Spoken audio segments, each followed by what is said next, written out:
I imagine the next regime would be oligarchy, the regime based on property qualifications, where the rich rule and a poor man is excluded from power. Do we have to explain how the change from timachy to oligarchy first takes place? Yes. The regime we described is destroyed by the strong room full of gold which each man possesses. They start by inventing extravagances for themselves, and this leads them to bend the laws, since neither they nor their wives are prepared to obey them. That's likely enough.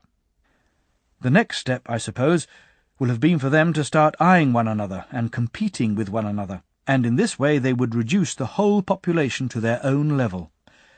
Very likely. After that, presumably, they would become still further involved in making money, and the higher the value they put on that, the lower the value they would put on virtue. Isn't virtue always at odds with wealth in this way, as if they were in the two scales of a balance, always trying to move in opposite directions? Exactly, he said.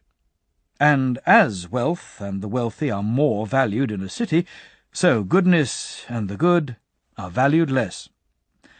Obviously. What is valued at any particular time becomes the common practice. What is not valued is neglected. Yes. Eventually, then, they stop being competitive and ambitious and become mercenary and money-loving. They praise and admire the rich man and admit him to positions of power. The poor man they treat with contempt. Absolutely. At that point, they pass a law defining the oligarchic regime. They establish a wealth qualification, larger in an extreme oligarchy, smaller in a more moderate oligarchy, and declare that anyone whose property does not reach the prescribed value is debarred from the government. Either they put this into effect by force of arms, or else they've already established this kind of regime earlier by intimidation. Isn't that how it's done? It is. So that, more or less, is how it becomes established. Yes, he said. But what are the characteristics of this regime, and what are the kind of faults we said it possessed? Well, I said, the first fault is this very thing which defines its nature. Think what it would be like if you appointed ship's captains in this way, on the basis of a property qualification, and refused to command to a poor man, even if he was better qualified.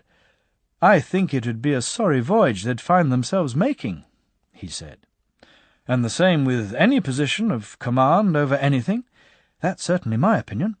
With the exception of a city, or including a city. It is especially true of a city, he said, since the responsibility a city brings is the greatest and the most demanding. This would be one great failing, then, possessed by oligarchy. It looks like it. What about its second failing? Is that any less serious? What would it be, this second failing? That a city of this kind is bound to be two cities, not one. A city of the poor and a city of the rich, living in the same place, but constantly scheming against one another. That is, God knows, as big a failing as the first.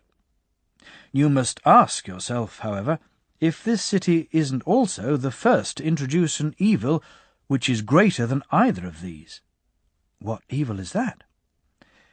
There is nothing to stop one person selling all his property, and a second person acquiring it.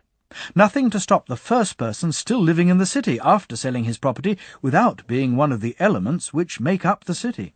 He is neither businessman nor skilled worker, neither cavalryman nor infantryman, just a poor man, what they call a man without means.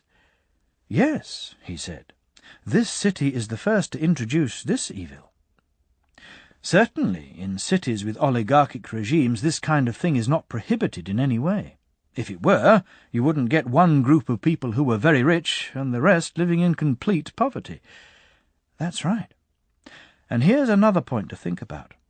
At the point where someone like this was rich and spending all his money, was he even at that time any use to the city for the purposes we've been talking about? Or was it an illusion, his being one of the rulers? Was he in truth neither a ruler nor a servant of the city, but merely a spendthrift? Yes, he said, it was an illusion. He was nothing more than a spendthrift. Do you want us to say, then, that just as a drone born in a cell is a blight on the hive, so a man like this is born as a drone in a household, and as a blight on the city? By all means, Socrates.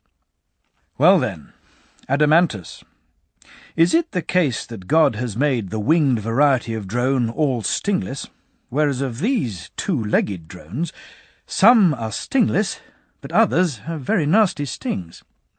Do those who finish up as beggars in their old age come from the stingless class, and all those who are labelled criminals come from the class with stings? Yes, that's true, he said. It's obvious, then, that anywhere in a city you see beggars, there you can expect to find a secret nest of thieves, pickpockets, robbers of temples, and all these sorts of malefactors. Yes, that's obvious. And don't you find beggars in cities with oligarchic regimes? Yes, practically the whole population apart from the rulers. Can we avoid the conclusion, then, that in these cities there is a large number of criminals with stings, and that the authorities systematically and forcibly keep them under control? No, we can't, he said. And can we not say that the cause of people like this coming into existence there is lack of education, together with poor upbringing and constitutional arrangements? Yes, we can. Well, that's roughly what the oligarchic city would be like, and those are the evils it would contain, plus some others besides, perhaps. Yes, that's about it. Then that's another regime we can regard as dealt with, the one known as oligarchic, whose rulers are chosen on the basis of a property qualification.